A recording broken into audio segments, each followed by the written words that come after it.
you guys, welcome back to my channel. I've got a lot of books that I'm reading this month. I actually just completed 2 books as well. So I wanted to share with you everything that I was reading and what my thoughts were until how much I was reading it with. So let's get right into it. I am starting off with Lockwood and Co, The Whispering Skull. So this is the second book in the Lockwood and Co series by Jonathan Stroud. Jonathan Stroud is the same author who'd written The Golem's Eye, which is basically the Bartimaeus trilogy, or Bartimaeus, I don't know how many books are there.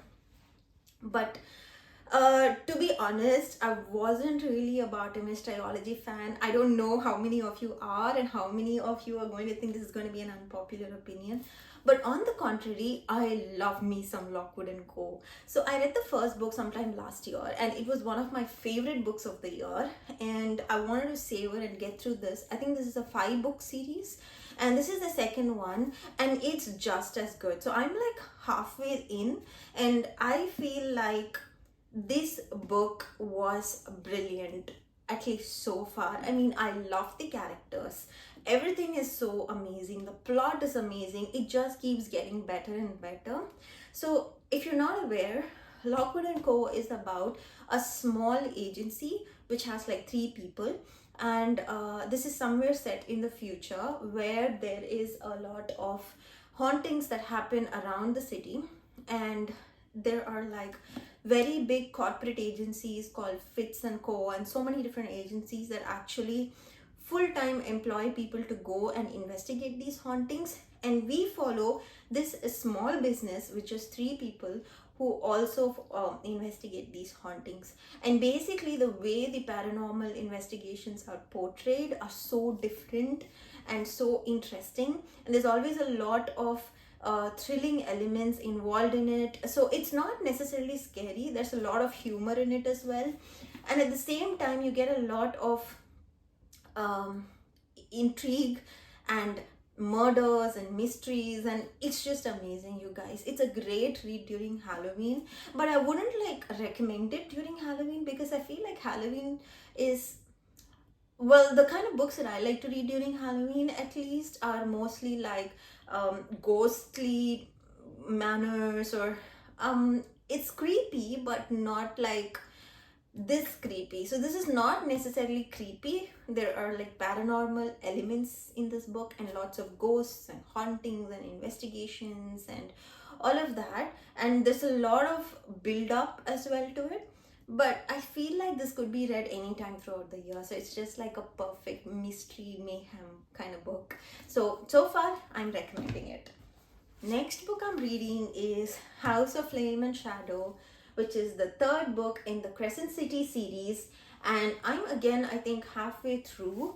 But you guys, so far this book is crazy. I mean, it's a really huge book, like you can see, and it has like over 800 pages, and I feel like every chapter there's a new character, there's a new story, there's a new plot. It is so difficult to follow, and compared to the previous books there are like more characters in this one, and so this world is like becoming more and more complicated. Now if you're not aware of this series, this is Sarah J Maas's entry into adult fantasy. Purely it's a fantasy based book, and we follow Bryce, who is our main female protagonist, and all of the, well, basically the story in the first book begins like her best friend Danica gets murdered. She's a werewolf and she gets murdered, and then Bryce starts to investigate it with the help of a investigator called Hunt.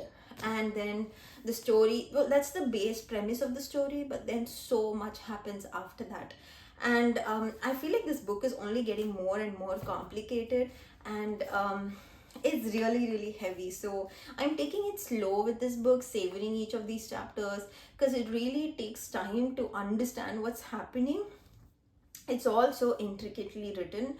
So yeah, if you haven't read Sarah J Maas's books, I wouldn't recommend to start with this series. You probably start with the Akotar series or the Throne of Glass series or something like that.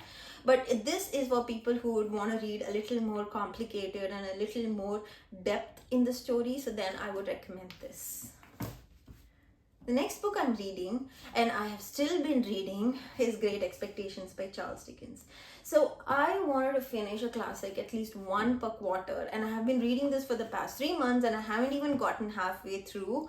There's just like so much happening in this book, and although I kind of know what the story is about because Great Expectations is a little bit popular, I still feel like, you have to make sure you read through every single line, and it's just taking me forever for some reason, and I'm not picking it up as much as I would like to with all the other books I'm reading, but definitely want to finish this by the end of March. I'm hoping, at least, so that I could have like a classics chat.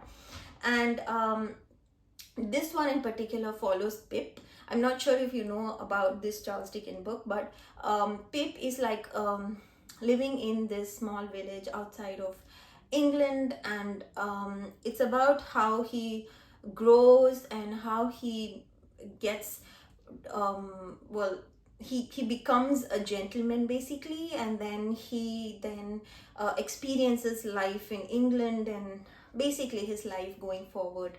I really want to finish this so I can pick up my next classic, and I really hope that I will get through this sooner.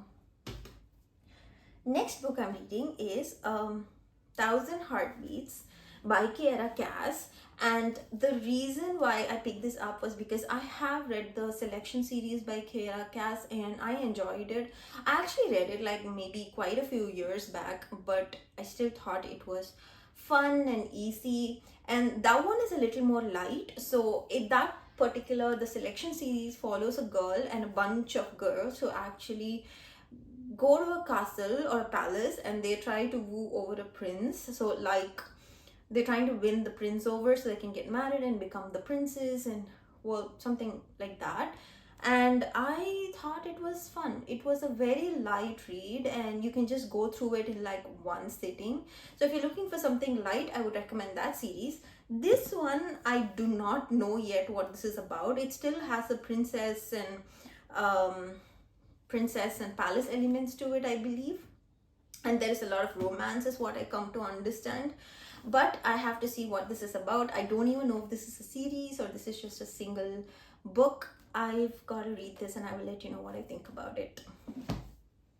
The next book I'm reading and I'm so excited about is A Gentleman in Moscow by Amor Towell. So that's the book, and this one is a beautiful book that I have been meaning to pick up for a year now. So I've seen this around, I've been wanting to pick it up, and what I have just understood is that there is a TV series that's going to be released on this sometime, I think later this year, and I have to read it, you guys. Before the TV series, I want to get through this book. So this one's excerpt is just amazing. So this is like pure aristocratic I don't know, Russia, and I think that is a beautiful setting. So this takes place in 1922, and it's about Count Alexander Rostov, the recipient of the Order of St. Andrew, member of the Jockey Club, master of the hunt, is escorted out of Kremlin, across Red Square, and through the elegant revolving doors of the Hotel Metropole. Deemed an unrepentant aristocrat by a Bolshevik tribunal, the Count has been sentenced to house arrest indefinitely. But instead of his usual suite, he must now live in an attic room while Russia undergoes decades of tumultuous upheaval. Can a life without luxury be the richest of all? And this book has the ravest of reviews, and I mean, I just love the setting already, and I want to know what this book is gonna make me feel like. So those are the books I'm currently reading right now. When I do my wrap up, I will add the other 2 books that I was done with this month, and hopefully get through most of this month. But if you enjoyed this video, don't forget to hit the thumbs up and subscribe button, and I will see you in another video. Bye.